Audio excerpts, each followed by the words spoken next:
Hello दोस्तों, कैसे हैं आप सभी। मैं हूं आपकी दोस्त मोनिका। प्रतिदिन मैं आपके सामने हाजिर होती हूं प्रभु के सुंदर वचन को लेकर के। आज हम बात करेंगे एक ऐसे योद्धा की जो राजा के अधीन तो था, लेकिन उसके चरित्र में राजाओं से भी ऊंची ऊंचाई थी। उसका नाम था उरिया।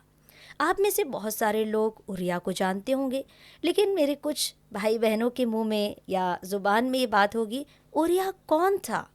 उरिया एक हित्ती जो राजा दाऊद की सेना का एक निष्ठावान और साहसी सैनिक था।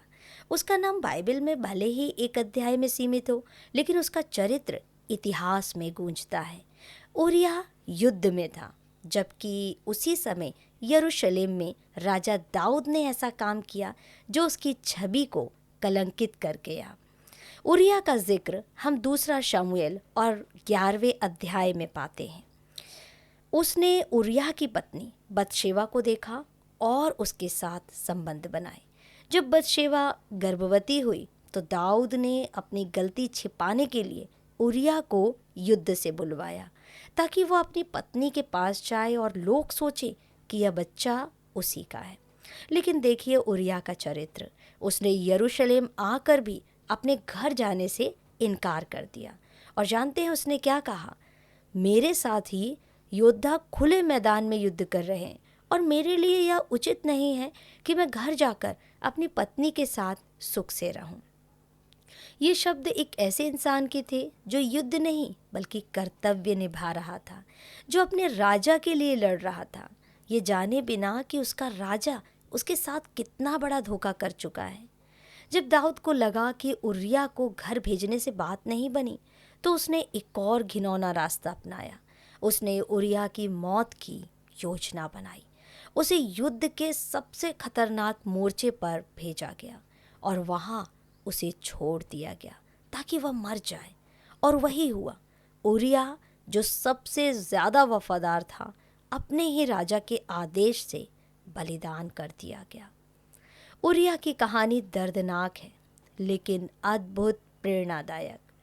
आज की दुनिया में जहाँ वफादारी और सच्चाई दुर्लभ होती जा रही है, उरिया हमें कुछ सिखाता है।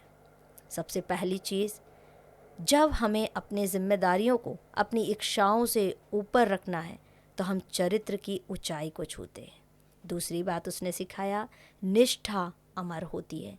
भले ही राजा ने उसे मिटा दिया, लेकिन इतिहास और परमेश्वर की दृष्टि में उरिया अमर है। तीसरी बात, पाप छिपाया नहीं जा सकता। दाऊद जैसा महान राजा भी जब पाप करता है और उसे छिपाने की कोशिश करता है, तो अंततः उसे स्वीकार करना पड़ता है और पश्चाताप भी करना पड़ता है। उरिया का नाम बाइबल में ज़्यादा बार नहीं है दोस्तों, लेकिन जहाँ आता है वहाँ वह चमकता है, क्योंकि नाम बड़ा होने से कुछ नहीं होता, चरित्र बड़ा होना चाहिए।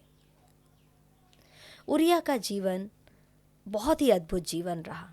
आज हमें उरिया जैसा बनना है, जो बिना किसी दिखावे के ईमानदारी से अपना काम करता रहा, चाहे कीमत उसकी जान ही क्यों ना हो। दोस्तों, आज की कहानी आपको कैसी लगी है?